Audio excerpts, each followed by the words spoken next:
Baik, Assalamualaikum dan selamat pagi para penonton MHI. Naz dan Rina bersiaran di pagi yang ceria ini. Kita bawakan perisian yang istimewa. Kita akan bercerita tentang berbudi bersama alam. Kita akan bincang tentang 3 perspektif utama, iaitu berbudi sesama manusia sejagat, berbudi sesama haiwan dan juga berbudi bersama alam sekitar kita. Dan itulah topik perbincangan untuk blok pertama pagi ini. Betul, Rina? Betul. Dan yang pastinya untuk 1 jam ini di hari Isnin, minggu pertama untuk kita mulakan perjalanan 1 minggu ini, saya percaya beramai dalam kalangan kita ni yang sentiasa mengingatkan dirilah tentang keadaan ataupun situasi yang berlaku sama ada di luar negara ataupun dalam negara. Kita nak mulakan dalam negara dahulu dengan ramalan cuaca pagi ini. Sebab topiknya pun tadi dah sentuh tentang alam sekitar. Betul. Jadi kita nak jengah dulu bagaimana agaknya keadaan ataupun cuaca pada pagi ini sekitar jam sehingga 9.50 pagi. Keadaan di Kuala Pilah, Kuala Lumpur, Kuching, Kota Kinabalu, Labuan, Kangar, alhamdulillah cuacanya baik-baik sahaja.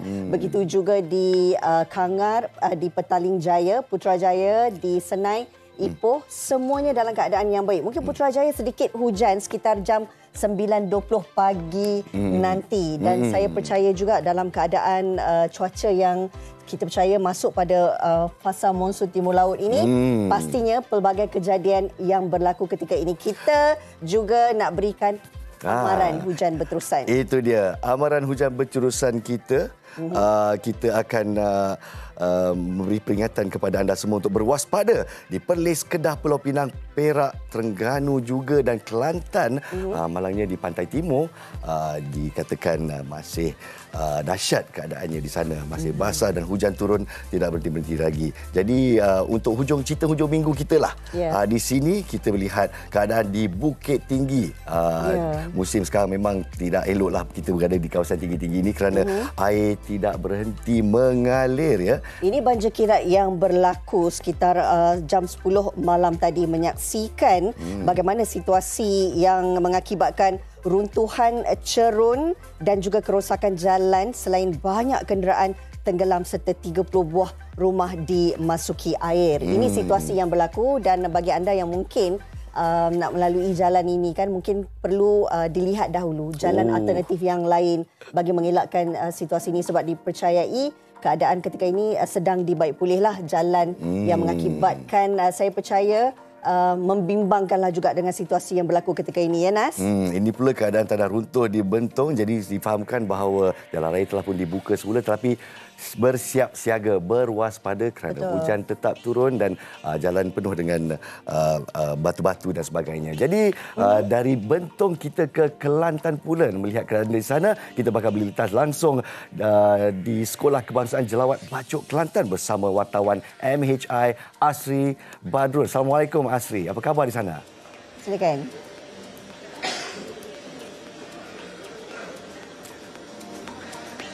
Bismillahirrahmanirrahim. Assalamualaikum warahmatullahi wabarakatuh. Selamat pagi kepada semua penonton Malaysia hari ini. Terima kasih Nazruddin Rahman dan juga Rina Kasim di studio. Saya Asri Badrun dan sekarang ini saya berada di salah satu lokasi PPS di Kelantan, iaitu di SK Jelawat Bacok Kelantan, untuk meninjau bagaimana keadaan mangsa di sini. Mangsa banjir lah. Jadi seawal tibanya kami di sini, seawal jam 9 pagi, melihat keadaan hujan sudah mula reda. Namun pada awal pagi tadi hujan sudah ada hujan, namun tidak begitu lebatlah. Sekarang cuaca di sini sudah mulai cerah dan difahamkan kawasan banjir di sana juga sudah mulai surut. Dan untuk mendapatkan maklumat lanjut berkenaan dengan situasi banjir, dan kalau kita dapat lihat antara statistik bencana Jabatan Kebajikan Masyarakat di negeri Kelantan, seramai lebih kurang melibatkan 90 keluarga dengan 354 mangsa banjir yang terdiri daripada antaranya iaitu di Taman Siti Jaya, Taman Batur Harmoni, Kampung Rekang, Kampung Alur Ganu, Kampung Muncur Teratak Pulai, Kampung Alur Pulai, Kampung Permatang Macang, Kampung Kubang Keladi dan juga Kampung Nenasi. Dan untuk itu, untuk mendapatkan maklumat lanjut berkenaan dengan situasi banjir yang berada di Kelantan, saya bersama dengan Tuan Zainal Mahdisin, Pengarah Jabatan Bomba dan Penyelamat Malaysia Negeri Kelantan. Assalamualaikum Tuan. Waalaikumsalam Cik Asri. Saya Tuan ya? Okey, sihat. Alhamdulillah. Alhamdulillah. Tuan, mungkin Tuan boleh kongsikan bagaimana dengan keadaan banjir di Kelantan ini? Okey, untuk makluman Jasri, di Kelantan ni dia banjir ni berlaku pada 21 hari bulan lagi dah. Dan masa tu kejadian memang teruk banjir. Dan melibatkan semua agensi yang terlibat untuk pemindahan bomba, tentera dan juga APM dan yang lain-lain. Tapi kebanyakan mangsa ni mereka pindah sendiri juga. Alhamdulillah, mereka ni mungkin ada pengalaman dia pindah sendiri. Sama juga dengan di Rantau Panjang. Jadi di khasnya di Bacok ni ataupun Jelawak ni, kita nampak penurunan paras air ni berkemungkinan juga akan tak ada air lah. Kerana kes ni berlaku apabila keadaan banjir itu secara mengejut. Sama juga dengan Pasir Putih. Bagi kita, walaupun keadaan banjir ini mengejut, tapi kita di Jabatan kita Bomba ni dan semua agensi bersedia. Inilah mangsa yang kita dapat pindahkan di SK Jelawat. Alhamdulillah, tidak melibatkan kecederaan dan juga kematian. Dan semuanya selamat. InsyaAllah, masa terdekat ni kita juga pastikan di kawasan mana-mana daerah. Ini melibatkan 4 jejahan ni. Dan salah satu Bacok dan juga Pasir Mas nanti. Dan kita akan buat pengawalan penjagaan dan berwaspada untuk ini semua. InsyaAllah. Jadi Tuan, berdasarkan keadaan yang terkini di Bacok, Kelantan ini, mungkin air pun sudah mulai surut dan sebagainya. Ada tak kemungkinan untuk mangsa-mangsa banjir di sini untuk pulang ke kediaman masing-masing? Ya, tak mustahil. Mungkin apabila dah dapat maklumat atau pandangan agensi yang lain dan kita akan pantau kawasan-kawasan yang terlibat dengan banjir ni, kalau rasanya tempat tu memang selamat dan kita akan refer dengan geografi, geo ataupun ramalan cuaca dan orang-orang kampung di sana, kalau tempat tu memang selamat, kita akan mohon dan pindah ke rumah balik. Tiada mustahil. Kerana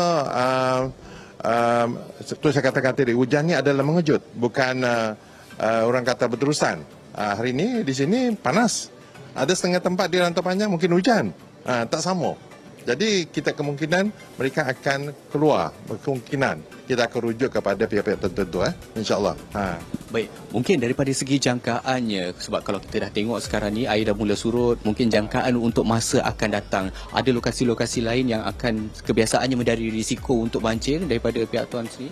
Ya, saya tak nafikan di Kelantan ni kita jangan memikirkan apabila keadaan sekarang ni dah surut ataupun panas ni, tak dia akan berlaku. Tapi kita doakan taklah.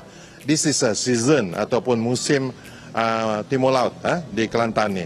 Dan kita akan berwaspada di Kelantan ni, terutamanya kawasan yang rendah. Andai kata di hulu macam Gua Musang ataupun Kelakrai hujan lebat, berkemungkinan 1-2 hari hujan ni akan melimpah ke Rantau Panjang dan lain-lain. Ini menandakan kalau hujan lebat di sana. Tapi kalau sebaliknya, alhamdulillah, hujan tu biasa je dengan keadaan sungai digolok, dia akan melimpah ke sana. Dan di Bacok ni, Jelawak ni, saya tak rasa risau pasal kawasan ni kawasan tinggi daripada yang lain-lain tempat yang rendah. Okay, Tuan. Mungkin selepas ini saya dan juga anggota bomba dan penyelamat Malaysia Negeri Kelantan akan ke Rantau Panjang untuk meninjau sendiri paras air di Sungai Golok.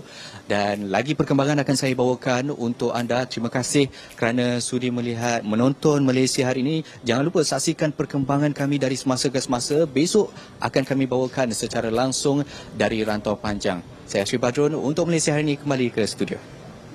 Terima kasih Asri. Terima kasih banyak-banyak di atas perkembangan terkini daripada pengarah Bomba dan Penyelamat Negeri Kelantan. Di sana bila kita dengar penjelasan daripada beliau kan, saya pun terfikir juga kalau di Bentong dan di Bukit Tinggi dikatakan penerokan hutan menjadi punca kepada air banjir ataupun air bah, bagaimana pula di Kelantan. Saya rasa sama juga keadaannya untuk kita memelihara alam sekitar kita. Itu yang penting. Dan esok kita akan bersama dengan Asri lagi untuk membawa perkembangan seterusnya dan kita nak melihat sendirilah, meninjau bagaimana keadaan mangsa banjir di Pantai Timur sendiri. Anda juga jika berlokaliti di kawasan yang mungkin boleh berisiko banjir, jangan lupa untuk memuat turun aplikasi My Cuaca daripada Jabatan Meteorologi untuk anda sendiri cakna dengan keadaan cuaca di tempat anda, sekurang-kurangnya dapat bersiap siaga melakukan setiap kemungkinan yang berlaku ni. Sediakan sebarang mungkin dari segi ubat-ubatan, barang keperluan, dokumen penting. Sangat penting untuk kita letakkan dalam satu beg yang kalis air.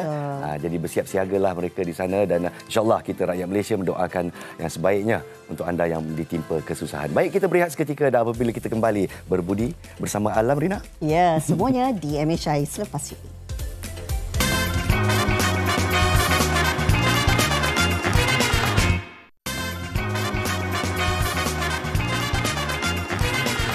Terima kasih kepada anda yang sedang menonton MHI ketika ini. Seperti yang kita wawarkan di awal siaran tadi, kita nak bawakan topik berkenaan dengan berbudi kepada alam. Ini sebuah keluarga yang saya rasa cukup luar biasa. Mengambil keputusan untuk berhijrah dari Kuala Lumpur ke Terengganu, Setiu Terengganu, semata-mata untuk berdamai dengan alam dan mengajar anak-anak menghargai kehidupan bersama dengan alam. Siapa gerangannya? Itulah dia, Gaya Kehidupan Lestari atau dipanggil homesteader. Apakah homesteader ini? Kita saksikan.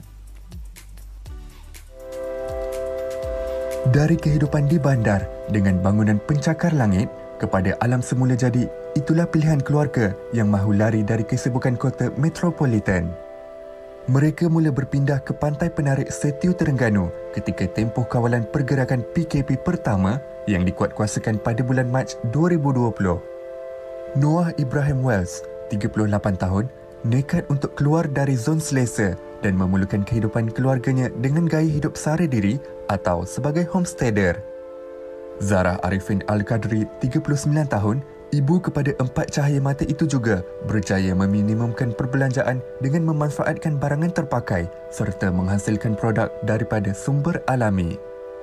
Walaupun masih ada segelintir pihak yang tidak memahami konsep mereka sebagai homesteader, Noah dan Zarah tetap meneruskan impian dan berjaya mengusahakan pelbagai tanaman. Lebih istimewa, pasangan suami isteri ini turut mempraktikkan kehidupan berbudi pada alam kepada anak-anak.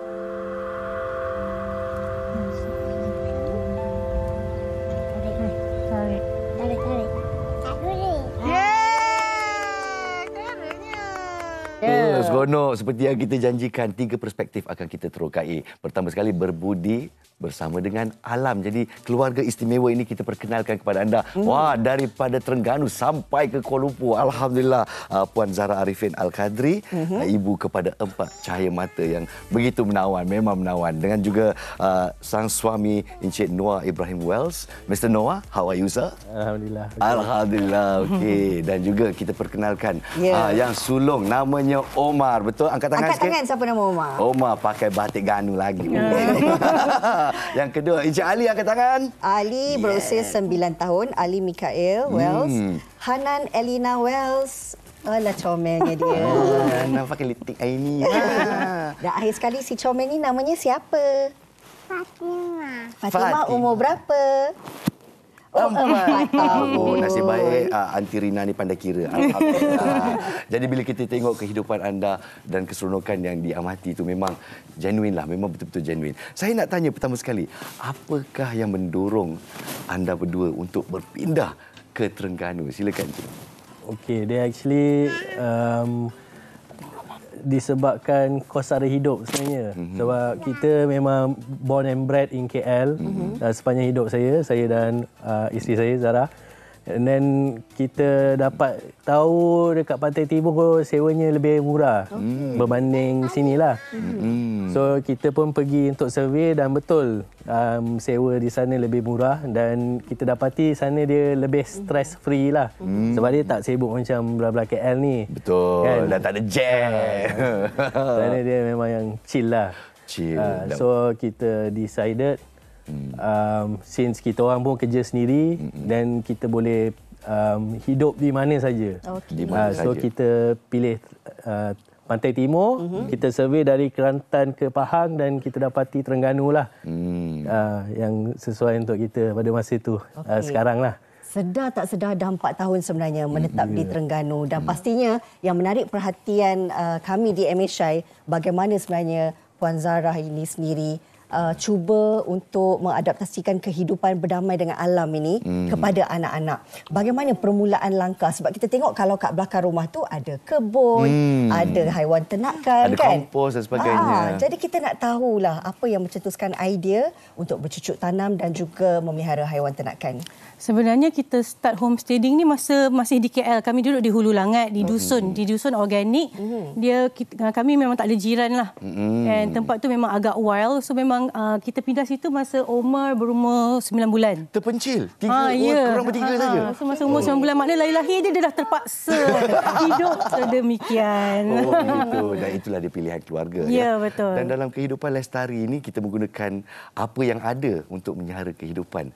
Jadi saya nak tanya sebagai seorang ayah lah kan, dari segi keselamatan atau financial security itu, kan kita sebagai ibu dan ayah nak berikan yang terbaik untuk anak-anak kita kan. Jadi macam mana datang keyakinan Encik Noah ni? Keyakinan tu penting. Keyakinan Financial security. Itu actually quite serious subject lah. But then kita sebagai parents, kita akan cuba untuk mendapatkan revenue lah untuk keluarga kita. Dan buat masa sekarang ni, revenue yang kita dapati ialah apa yang kita gunakan, yang kita hasilkan, yang kita buat sendirilah. Saya difahamkan hasilkan sabun, lilin dan sebagainya. Herba, daripada herbs yang kita tanam. Kelulut propolis pun daripada lebah sendiri, ya? Tak, yang tu kita beli. Oh, itu beli? Okay. Tapi dulu kita pernah lah bela kelulut. That's how we know lah about the benefit of propolis tu. Kalau kita lihat visual sekarang ni kan, memang saya percayalah ini sesuatu yang menarik perhatian. Apatah lagi apabila melibatkan anak-anak untuk turut serta.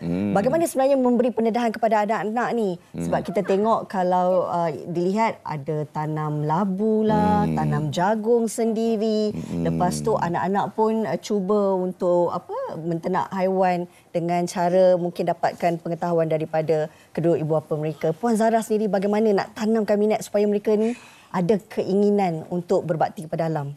Firstly, kita sendiri as parents mesti ada minat lah. Dan kita pun kena sentiasa add on knowledge and kita join kursus-kursus untuk memperbaikkan diri kita within a lot of new knowledge. Pengetahuan tu penting. Dan diturunkan kepada anak-anak lah. And every time kita apply any knowledge, kita include ke anak-anak sekali. Dan nampaknya membuahkan hasil. Seperti contoh, siapa yang tanam labu besar tu tadi? Siapa tanam? Angkat tangan siapa tanam? Kita tak kenal labu. Ya, Fatimah yang tanamnya. Macam mana tanam labu tu? Pakai seed. Pakai seed. Seed tu letak kat mana? Letak kat... Dalam tanah ke letak dalam tanah? Letak dalam tanah. Oh, pandai. Kita nak tanya Abang Sulong lah. Abang Sulong. Okey, bagi mikrofon kat Abang Sulong.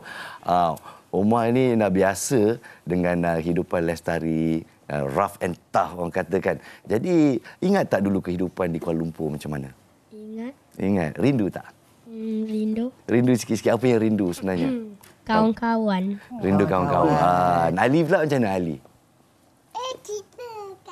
Ya, kita kat situ. Rindu ke tak rindu? Rindu rumah tu je. Rindu rumah je. Okey. Tapi, kalau duduk dekat kampung kan, cucuk tanam, apa yang paling best kali Ali suka buat? Suka ternak ayam ke? Suka tanam sayur-sayuran ke? Suka buat apa? Mandilah hujan ke? Suka... Tanam pokok. Apa? Suka? Tanam pokok. Tanam pokok. Ingat Pokok apa tanam?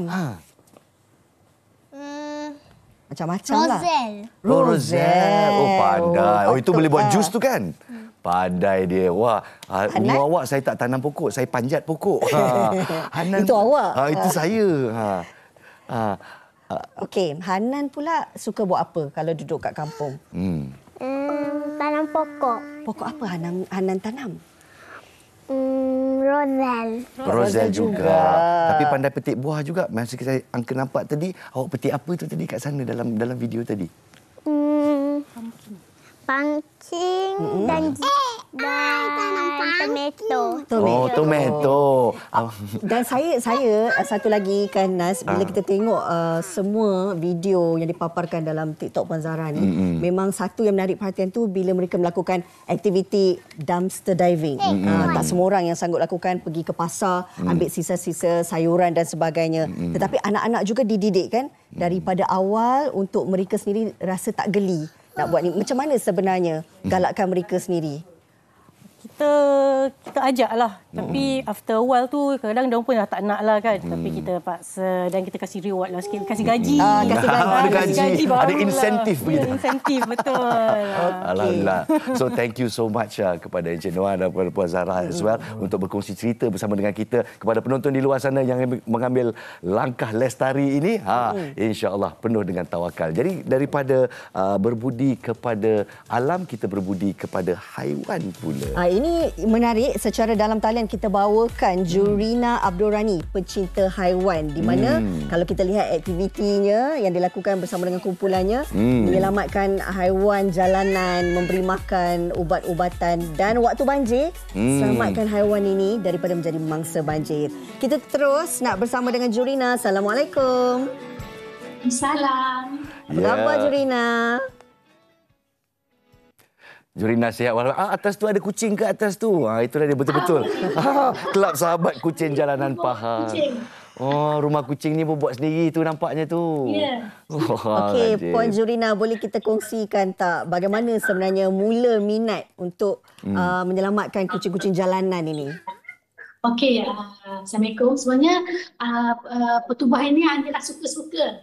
Suka-suka dalam grup. Okey, apabila kita dapat makin ramai pembuangan kucing, maknanya saya buka satu kelab yang didaftar dengan IRUS. Di situ kita dapat menyelamat kucing-kucing dengan teratur. Okey, memandangkan kira kita kata untuk menyelamatkan kucing-kucing ini mempunyai costing yang agak tinggi. Betul? Okey, dengan cara rawatan, makanan. Jadi kita orang untuk menstabil keuangan ni, kita hanya dapat semangat daripada pecinta-pecinta kucing di Facebook untuk membantu kelab kami untuk membeli makanan serta ubat-ubat.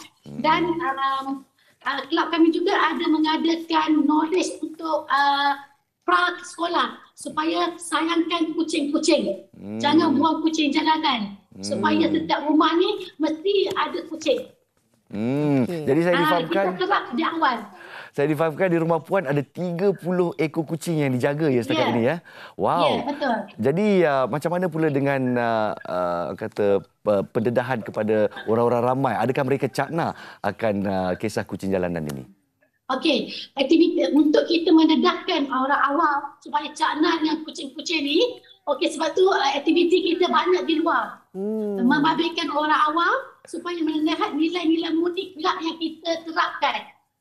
Okey, kalau kita tengok kucing-kucing ni semua kucing jalanan yang dibuang ataupun yang sakit yang telah dirawat. Oh, tetap cantik, tetap ciptaan Allah SWT. Ya, dan bila tak apa, teruskan. Okey, bila kucing ni dirawat, sekiranya ada yang ingin adopt, kami akan beri pada orang yang betul-betul sayangkan kucing untuk adopt kucing-kucing kami. Alhamdulillah. Puan Jurina mungkin boleh kongsikan juga pengalaman kan, ini berdasarkan kepada kejadian banjir yang dahulu, bagaimana menyelamatkan kucing-kucing daripada menjadi mangsa banjir ini dan persediaan yang dilakukan sekarang. Okey, bila keadaan banjir, kita dapat laporan. Bila dapat laporan, kelab akan turun akan selamatkan kucing dengan menempatkan kucing mangsa banjir di tempat yang sesuai. Ya, terpaksa mengair. Okey, untuk selamatkan kucing-kucing sebab kadang-kadang masa banjir ni tidak sempat menyelamat kucing-kucing. Betul. Itulah dia. Okey. Visual yang kita jadi nampak usaha ni. kami membantu menyelamatkan kucing-kucing masa banjir. Baiklah, kalau kita selamatkan kucing-kucing ni, bagaimana pula dengan penempatan mereka? Saya pasti mesti beratus-ratus kucing yang telah pun diselamatkan setakat ini. Jadi adakah ada proses ke atau ada sistem ke macam mana? Okey, kita telah menyewa satu tempat, okey, di mana kita tempatkan kucing-kucing ini yang telah dijaga oleh ahli kelab untuk segi makan dan juga kebersihan. Dan apabila mangsa banjir dah diselamat dikeluarkan, makna kucing-kucing ni mereka boleh ambil balik lah. di tempat yang telah kami sediakan. Alhamdulillah. Aktiviti terkini apa yang dilakukan oleh Puan dan juga kumpulan? Macam mana? Aktiviti terkini apa yang dilakukan oleh Puan Jurina dan juga kumpulan? Okey, seperti biasa, aktiviti kami akan pergi satu tempat yang biasa kebanyakan kucing-kucing yang dibuang. Kita akan hantar flyer untuk supaya atar ini diperluaskan, bahawa setiap pembuangan kucing ni ada atar. Okey. Supaya diorang lebih sensitif dengan pembuangan kucing. Alhamdulillah. Jadi macam mana pula dengan kita selamatkan kucing satu hal, tapi kucing ni sering membiak ya. Adakah mempunyai inisiatif untuk steriliskan kucing-kucing ini supaya tidak terus membiak? Alhamdulillah. Kelab kami juga sentiasa mengadakan program pemandulan kucing. Pemandulan, ya, Alhamdulillah. Kucing jalanan dan juga anjing. Kami akan buat tim. Kalau segi anjing, kami akan bekerjasama dengan tim Cina untuk pemandulan anjing dan juga kucing. Okey. Kita doakan yang baik-baik sahaja. Semoga segala aktiviti yang direncanakan itu berjalan dengan lancar ya Puan. Terima kasih, Alhamdulillah. Baik, Teruskan terima usaha. kasih. Alhamdulillah. Okey, daripada berbudi bersama alam, itu dia haiwan pula ya. Kita sekarang ni nak bawakan pula bagaimana perkongsian seorang individu ini berbudi sesama manusia. Kita melihat ada banyak cara sebenarnya. Kita nak melakukan amal kebaikan kan. Kita nak bertoleransi bukan sahaja dengan alam, dengan haiwan, tetapi juga sesama manusia. Kalau kita lihat sekarang ni, ramai dalam kalangan kita yang suka bersedekah.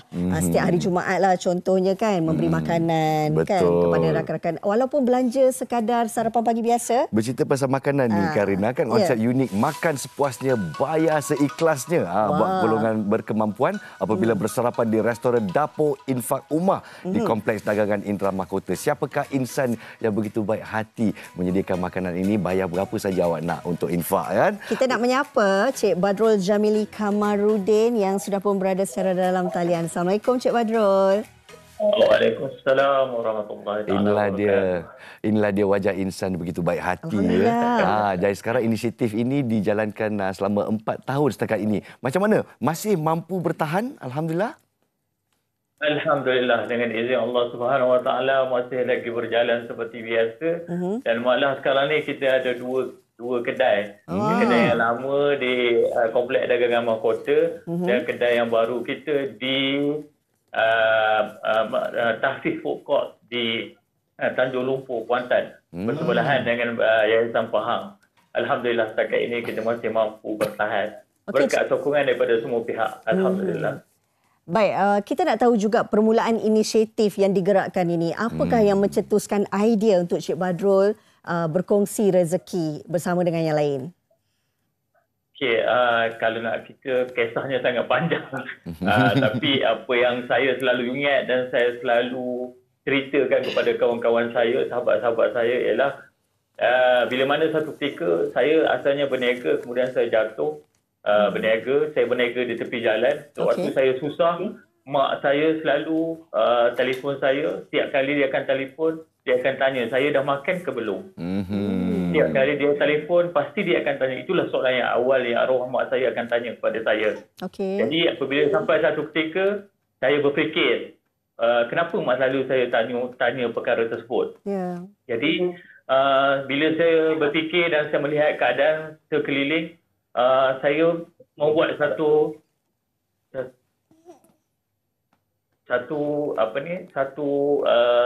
kesimpulan bahawa apabila perut kita ni tak diisi dengan perut kita kosong, jadi kita akan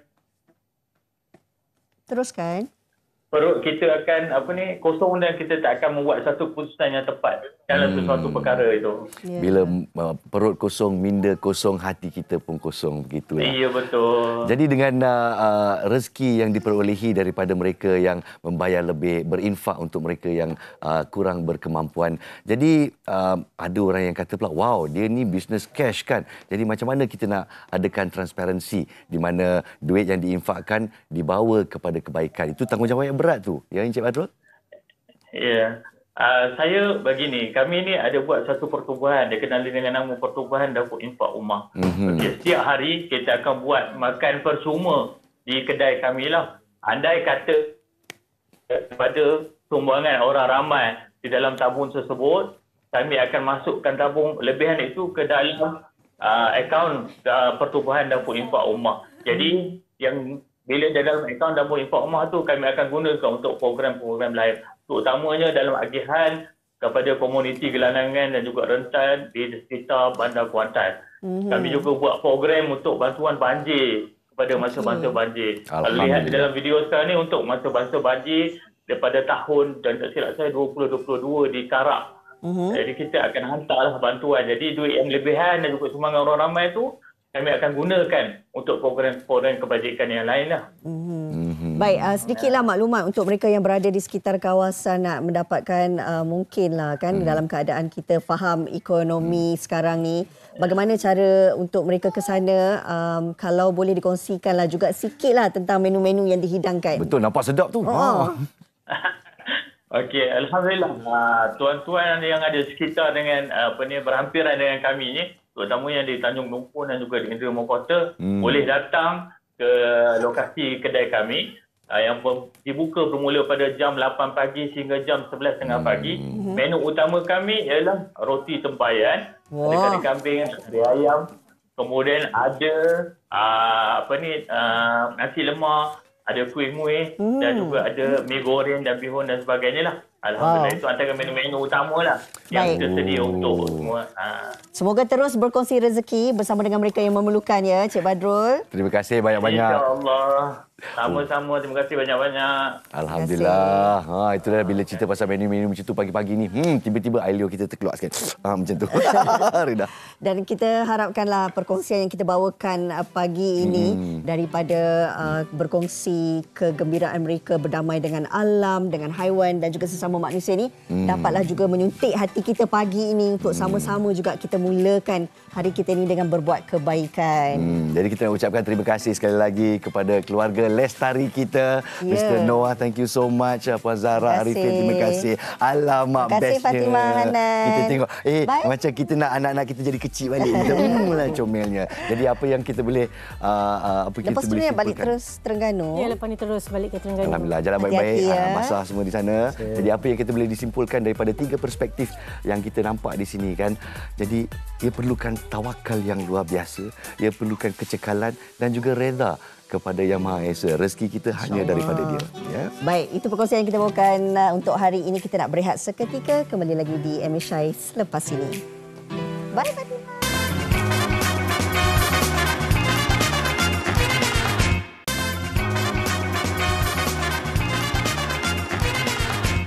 Baik, terima kasih kerana masih bersama kita di MHI. Seperti yang kita cerita dalam pengisian kita pada pagi ini, kita mencari keredaan. Keredaan juga boleh datang daripada berinfak yang bakal membawa barakah kepada kita semua. Bercerita tentang barakah, kita bersama dengan Majlis Agama Islam Negeri Johor. Sudahkah anda membayar zakat? Mungkin kita berikan sedikit pencerahan dengan kempen Barakah 2023 bersama dengan Sahibu Samaha yang berhormat Datuk Haji Yahya Ahmad, Tuan Mufti Negeri Johor. Assalamualaikum, Datuk. Waalaikumsalam warahmatullahi wabarakatuh. Kita berjabat tangan ambil barakah di pagi hari. Amin. Alhamdulillah. Jadi sebelum kita mendalami kempen barakah ini, apa kata kita cerita-cerita tentang fungsi ataupun tanggungjawab Majlis Agama Islam Negeri Johor. Silakan. Ya. Jadi Majlis Agama Islam Negeri Johor ni sebagaimana Majlis Agama Islam negeri-negeri yang lain dalam negara kita Malaysia.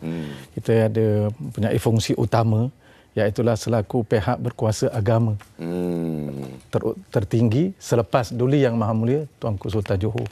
Itu fungsi umum dia. Manakala fungsi khusus kita adalah untuk menguruskan perkara mabit tentang zakat, Baitul Mal dan wakaf. Bagaimana yang Cik Nasri sebutkan tadi lah. Jadi satu tanggungjawab yang sangat berat sebenarnya ya. Betul. Jadi kita juruskan kepada kempen yang dimainkan, iaitu kempen Barakah Zakat yang diadakan di 10 daerah di negeri Johor. Jadi jelajahlah ni.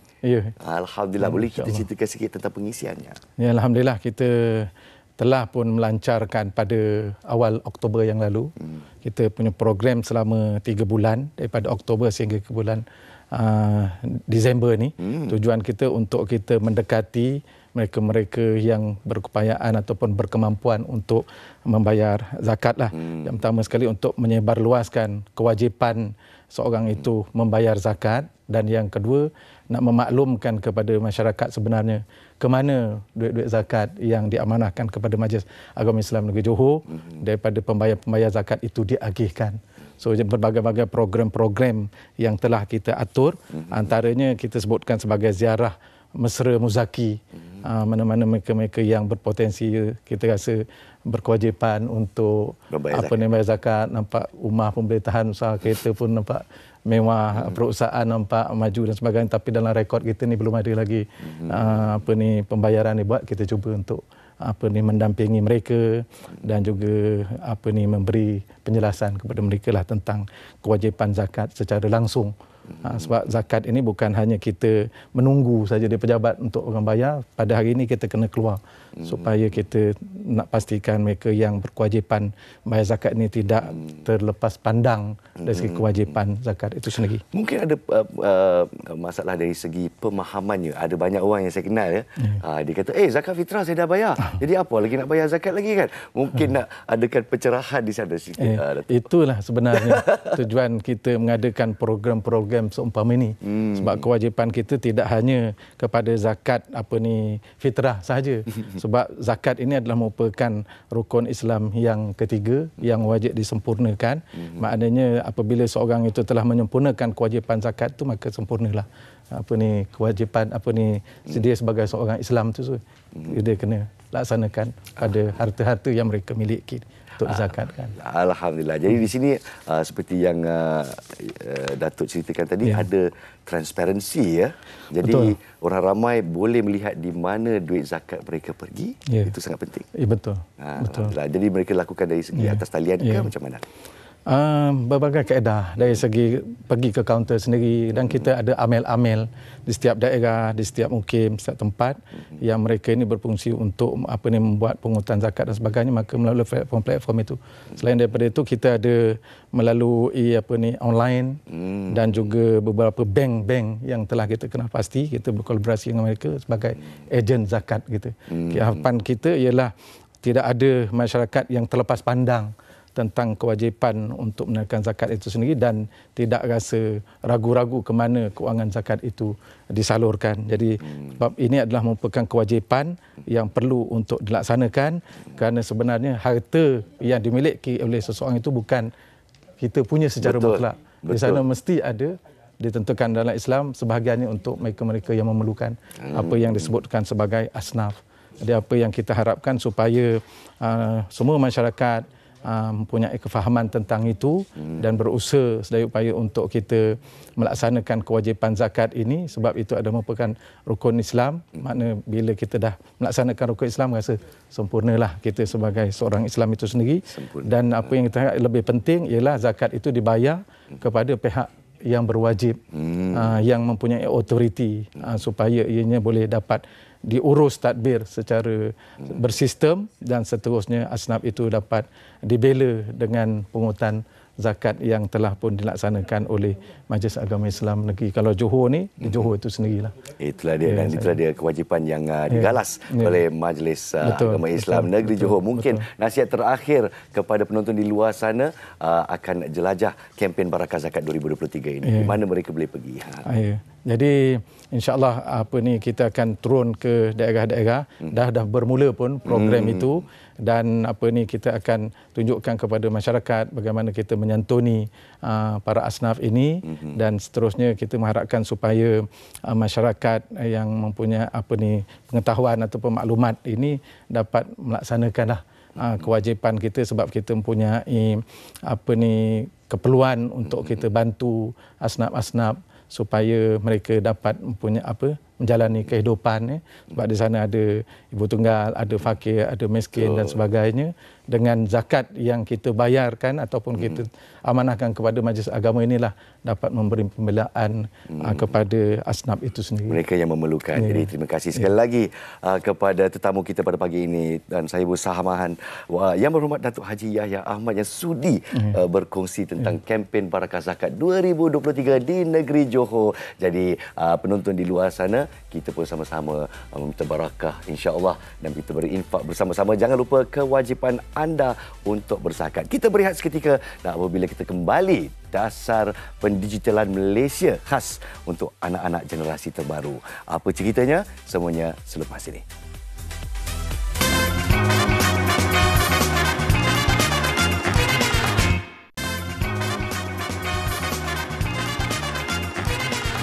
Kembali bersama kami di MA Shai. Baik, kita nak bercerita tentang dasar pendidikan digital pada hari ini. Kita melihat era revolusi industri 4.0, negara ingin melahirkan ramai generasi berkemahiran digital. Untuk itu, kita akan bersama dengan tetamu istimewa kita. Ini dia saya nak raikan yang berusaha Encik Zainal Abbas, Pengarah Bahagian Sumber dan Teknologi Pendidikan Kementerian Pendidikan Malaysia. Assalamualaikum. Waalaikumsalam, Rina. Terima kasih bersama kami di MA Shai pagi ini, Cik Zainal. Sama-sama. Pastinya kita nak kongsikan berkenaan dengan Majlis Peluncuran Dasar Pendidikan Digital. Adakah perspektif pendidikan digital secara globalnya ini memberi kesan dalam rangka pembangunan pendidikan digital di Malaysia? Semestinya, Rina, apa yang kita dapati pada ketika ini, kalau kita lihat di serata dunia, bercakap mengenai digitalisasi dalam semua bidang, bukan saja dalam bidang pendidikan tetapi dalam bidang ekonomi, termasuklah gaya hidup masyarakat pada ketika ini. Dan dasar pendidikan digital yang bakal kita luncurkan esok pada jam 3.30 petang oleh Yang Berhormat Menteri Pendidikan sendiri merupakan salah satu inisiatif Kementerian Pendidikan Malaysia untuk memastikan bahawa murid-murid yang dilahirkan melalui sistem pendidikan kita mempunyai keupayaan untuk menghasilkan dan juga menggunakan kemahiran-kemahiran digital yang ada pada ketika ini, mempersiapkan mereka menghadapi cabaran masa hadapan. Wow, okey. Dan pastinya kita nak melihat juga, adakah impak daripada berlakunya pandemik COVID-19 ini menjadi titik tolak kepada pembangunan DPD itu sendiri? Sebenarnya usaha Kementerian Pendidikan Malaysia dalam bidang digitalisasi ini telah bermula sejak sekian lama. Pada tahun 2019 misalnya, kita telah melancarkan pada ketika itu D5, iaitu platform pembelajaran digital. Dan it is just enough time pada ketika itu selepas dunia dilanda pandemik, dan pandemik COVID-19 itu sendiri sebenarnya mempercepatkan transformasi digital bukan saja di Malaysia, bahkan di seluruh dunia. Apabila pandemik melanda negara dan dunia pada ketika itu, ramai yang tidak bersedia menghadapi cabaran di mana sekolah ditutup, bagaimana pembelajaran itu dapat dilaksanakan. Kita bernasib baik kerana melalui pelantar pembelajaran D5 itu kita dapat mengendalikan kelas-kelas secara dalam talian dan memastikan bahawa pelajar-pelajar tidak ketinggalan dalam menghadapi pendidikan pada ketika itu. Okey, baik. Dasar pendidikan digital ini akan diluncurkan esok kabarnya, dan pastinya kita nak tahu juga, adakah pendidikan digital ini mempunyai maksud yang sama dengan DPD? Bila kita lihat kepada pendidikan digital itu sendiri sebenarnya melihat kepada pengaplikasian bahan-bahan pembelajaran di dalam bilik darjah, apa yang digunakan oleh guru untuk mengajar murid dari aspek digital itu. Manakala dasar pendidikan digital yang bakal kita luncurkan ini adalah lebih menyeluruh. Dia melihat kepada modal insan itu sendiri, murid-murid di sekolah, kepada pemimpin di sekolah, kepada guru-guru yang mengajar murid. Kita lihat juga kepada infrastruktur, kepada infostruktur, penghasilan bahan-bahan digital yang berkualiti yang boleh digunakan oleh murid dan guru, dan juga kepada penglibatan di kalangan seluruh rakyat Malaysia, termasuklah agensi-agensi kerajaan yang lain selain daripada kementerian, dan juga NGO serta badan-badan yang berkaitan. MDEC misalnya merupakan salah satu agensi yang sangat membantu kita dalam program-program digitalisasi yang kita laksanakan. Kerana kita ketahui pembelajaran itu sebenarnya bukan berlaku sahaja di dalam bilik darjah. Ia juga berlaku di luar bilik darjah. Apa yang dipelajari di dalam bilik darjah itu seharusnya boleh diaplikasikan oleh murid di luar bilik darjah dalam kehidupan seharian mereka. Jadi aktiviti-aktiviti co-curriculum yang kita laksanakan juga memberi impak kepada penghasilan murid yang fasih digital yang ingin kita capai. Apakah selain daripada itu faktor kejayaan kritikal dalam pelaksanaan DPT ini? Kalau kita lihat kepada faktor yang utama yang perlu kita tangani pada ketika ini, semestinya ialah kebolehan murid itu menggunakan teknologi yang ada bagi mempersiapkan mereka dengan cabaran-cabaran di abad ke-21 ini. Dalam kita merangka pelan pendidikan digital ini, salah satu inisiatif utama kita ialah memastikan murid mempunyai peranti dan juga konektiviti, akses kepada pendidikan itu secara digital. Pelantar pendidikan digital kita misalnya mempunyai kandungan-kandungan digital. Buku teks pun sebenarnya kita sering dengar mengenai isu beg berat. Sebenarnya murid kalau tak nak bawa buku teks ke sekolah pun tidak mengapa. Boleh bawa tablet ataupun iPad mereka ataupun laptop kerana buku teks digital boleh diakses melalui pelantar pembelajaran digital. Selain itu, bahan-bahan video pengajaran dan pembelajaran yang telah pun kita hasilkan sewaktu pandemik apabila kita melaksanakan Didik TV. Kita ada lebih 12,000 konten berbentuk video pengajaran yang boleh diakses oleh murid pada bila-bila masa. Ini yang penting kerana kita tidak mahu pembelajaran itu hanya berlaku dalam bilik darjah. Murid boleh mengakses sendiri bahan-bahan pembelajaran ini di luar bilik darjah sewaktu berada di rumah. Ini sejajar dengan hasrat global untuk menjadikan pendidikan itu, akses kepada pendidikan itu dapat diperolehi pada bila-bila masa dan di mana sahaja. Dan kita harapkan melalui pelancaran atau peluncuran dasar pendidikan digital ini, usaha menyeluruh ini dapat kita gembling untuk memastikan hasrat dan objektif yang kita sasarkan itu dapat dicapai. InsyaAllah. Dan mungkin sedikitlah dalam tempoh 30 saat ini, pastinya Cik Zainal boleh kongsikan tentang peranan setiap pihak yang berkepentingan bagi menjayakan pelaksanaannya. Ya, yang penting sekali ialah yang utama ialah murid. Murid kita harapkan akan mempunyai kemahiran melalui apa yang didedahkan di dalam bilik darjah dan di luar bilik darjah dengan aktiviti kurikulum itu dapat memahami dan juga menggunakan secara beretika bahan-bahan digital yang ada. Guru juga sangat penting dalam usaha ini untuk mereka mempersiapkan murid-murid kita dengan kemahiran-kemahiran yang diperlukan menangani cabaran abad ke-21 itu. Pemimpin sekolah merupakan salah satu teras utama untuk kita gembling budaya kepimpinan berwawasan ini dalam pendidikan digital untuk menggunakan kemahiran yang ada ataupun digitalisasi ini, transformasi digital di dalam pengoperasian di sekolah itu, penghasilan bahan-bahan pembelajaran, infrastruktur di sekolah semuanya, juga kita rangkumkan dengan juga dengan pelibatan ibu bapa, komuniti dan juga agensi-agensi kerajaan dan bukan kerajaan. Saya harap ianya pastinya dapat mencapai satu kejayaan yang dapat memberi manfaat kepada semua. Terima kasih kita nak ucapkan kepada Cik Zainal Abbas, Pengarah Bahagian Sumber dan Teknologi Pendidikan, Kementerian Pendidikan Malaysia. Kita terus nak bersama dengan Nas. Ada sesuatu yang nak diwar-warkan. Silakan. Terima kasih Rina. Itulah dia dasar pendidikan digital yang akan disokong oleh saya sebagai ayah kepada 3 orang anak. Jadi apa yang kita nampak di sini, kita akan war-warkan kabar berita untuk anda semua. Kesejahteraan rakyat Malaysia merupakan keutamaan kerajaan perpaduan kita. Jadi selangkah ke hadapan, usaha mencari solusi di Simposium Kos Sara Hidup tahun 2023 atau SKOL 2003 yang bertujuan untuk mendapatkan maklum balas daripada pihak yang berkepentingan kepada pemegang taruh seperti masyarakat, pemain industri, pakar-pakar dari lapangan sosial ekonomi serta pembuat dasar sendiri akan berdiskusi di pelantar yang sama untuk membincangkan perihal kos sara hidup. Ya. Jadi ikuti perkembangan dan perkongsian IMO di SKOL 2023 pada 28 dan 29 November di IOI City Mall Putrajaya. Biarlah suara anda didengari, insyaAllah. InsyaAllah. Dan kami juga nak sampaikan satu berita sedih bagi seluruh warga kerja media Prima Berhad. Kami baru saja kehilangan seorang warga kerja iaitu saudara Azman Hassan daripada unit audio TV3 yang meninggal malam tadi. Kita sama-sama dalam usia 53 tahun. Kita nak sampaikan salam takziah kepada seluruh ahli keluarga dan mudah-mudahan roh ditempatkan dalam kalangan orang yang beriman. Al-Fatihah.